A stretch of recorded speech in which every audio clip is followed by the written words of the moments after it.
So hello student, welcome back to I smart study point.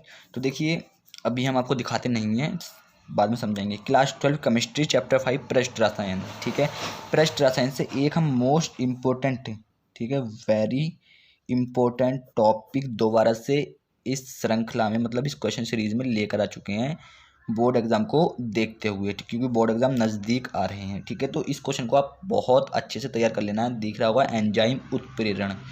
ये question विगत वर्षों में, मतलब पिछले सालों में बहुत बार ये क्वेश्चन पूछा जा चुका है। आप क्वेश्चन पेपर उठा के देख सकते हैं। तो देखिए, हमने बहुत सारे इंपॉर्टेंट क्वेश्चन डाल रखे हैं अपने चैनल पे। यदि आप उसका वीडियो देखना चाहते हैं तो लिंक हमने डिस्क्रिप्शन में दिया हुआ है। केमिस्ट्री के सभी वीडियो देखें, ठीक है, ऐसे लिखा होगा, आप वहाँ से जाके देख सकते हैं। और आप फिजिक्स के भी वीडियो देखना चाहते हैं सारे के सारे, तो उसका लिंक भी हमने डिस्क्रिप्शन में दिया हुआ है, और मैथ के वीडियो भी। और आप चाहें तो हमें इंस्टा पे फॉलो कर सकते हैं, वहाँ पर भी आप हमें कोई भी क्वेश्चन कर सकते हैं। ठीक है, यदि आप चाहें तो आप हमारे चैनल को सब्सक्राइब भी कर सकते हैं, क्योंकि ऐसे ही वीडियो लगातार हमारे चैनल पे अपलोड होते रहते हैं। चलिए इसको बताते हैं। तो देखिए, एंजाइम उत्प्रेरण होता क्या है, समझेंगे, रटेंगे नहीं। ठीक है, क्या है, देखिए, एंजाइम वह उच्च भार वाले प्रोटीन होते हैं। अब देखिए, प्रोटीन आप सबने देखा होगा कि प्रोटीन होता क्या है। फ़र्क कितना है कि जो एंजाइम होते हैं हमारे, वो उच्च भार के, मतलब ज़्यादा वो होते हैं, जो प्रोटीन होता है उससे ज़्यादा भार के प्रोटीन हमारे होते हैं। ठीक है, तो एंजाइम वह उच्च भार वाले प्रोटीन होते हैं जो जीवित कोशिकाएं, अब कोशिकाएं किसके अंदर होती हैं, जंतुओं के अंदर, जीव जंतुओं के अंदर, है ना।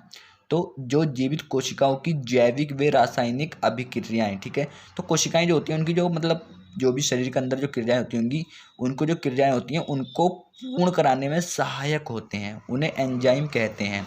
ठीक है, अतः वह अभिक्रिया जो एंजाइम की उपस्थिति में पूर्ण होगी, तो सीधी सी बात की जाए उसे एंजाइम उत्प्रेरण ही बोलेंगे। ठीक है, एक बार वो समझिए कि एंजाइम वह उच्च भार वाले प्रोटीन होते हैं। ठीक है, एंजाइम जो होंगे हमारे उच्च भार वाले प्रोटीन होंगे। ठीक है, तो वही बोल रहा है कि एंजाइम वह उच्च भार वाले प्रोटीन होते हैं जो जीवित कोशिकाएं, अब देखिए जीवित है ऊपर से कोशिकाएं, तो किसके अंदर होती हैं, जंतुओं के अंदर। तो जो जीवित कोशिकाओं की जैविक, अब देखिए जंतुओं के अंदर जब कोशिकाएं होंगी तो उनकी जैविक और रासायनिक अभिक्रियाएं तो होंगी, जो भी शरीर के अंदर होती हैं तो वो अभिक्रियाएं हमारी होंगी। तो जो जीवित कोशिकाओं की जैविक व रासायनिक अभिक्रियाओं को पूर्ण कराने में सहायक होते हैं।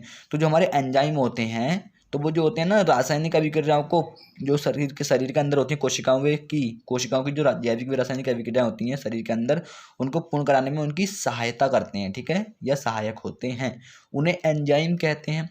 अब देखिए, जब उनके सहायक होंगे तो वह जो अभिक्रिया होंगी जो एंजाइम की उपस्थिति में पूर्ण होंगी, ठीक है, तो उन्हें क्या बोलेंगे, हम एंजाइम उत्प्रेरण बोलते हैं या कहते हैं। ठीक है, तो वही बोला कि आता है, वह अभिक्रिया जो एंजाइम की उपस्थिति में पूर्ण होती हैं उसे एंजाइम कहते हैं। ठीक है, यदि समझ में नहीं आया है तो आप एक एग्जाम्पल हमने लिखा हुआ है, वहाँ से आप समझेंगे। ठीक है, चलिए इसको एग्जाम्पल को बताते हैं। यदि देखिए क्वेश्चन, अब यहाँ पर समझ लीजिए, क्वेश्चन अगर 2 नंबर में पूछता है तो आपको इतना करना है। ठीक है, ज़्यादा नहीं करना है।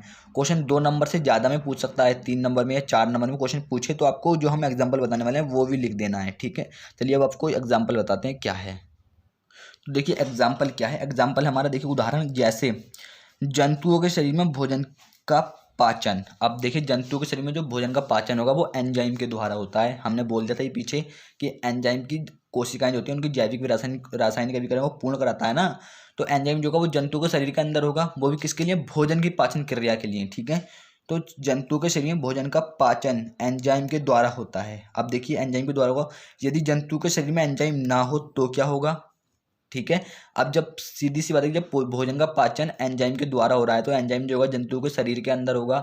तो वही बोल रहे हैं कि यदि जंतु के शरीर के अंदर भोजन वो एंजाइम ना हो तो, ठीक है, यदि जंतु के शरीर के अंदर या शरीर में एंजाइम ना हो तो भोजन की पाचन क्रिया में, ठीक है, क्रिया में पूर्ण, क्रिया को लिख सकते हैं, क्रिया को लिखिए, सबसे बेटर है को, क्रिया को पूर्ण होने में, ठीक है, 50 वर्ष से ज़्यादा का समय लगेगा। आप सोच के देखिए कि 50 वर्ष, यदि हम खाना खाएं अगर भोजन ना पचे तो हम क्या करते हैं, चलने लगते हैं, अपने घर के सामने या कहीं पे भी हम टहलने लगते हैं कि भोजन पच जाए। ठीक है, नहीं पचता है तो, अब देखिए ये 50 वर्ष बोल रहा है कि 50 वर्ष से ज़्यादा का समय लगेगा।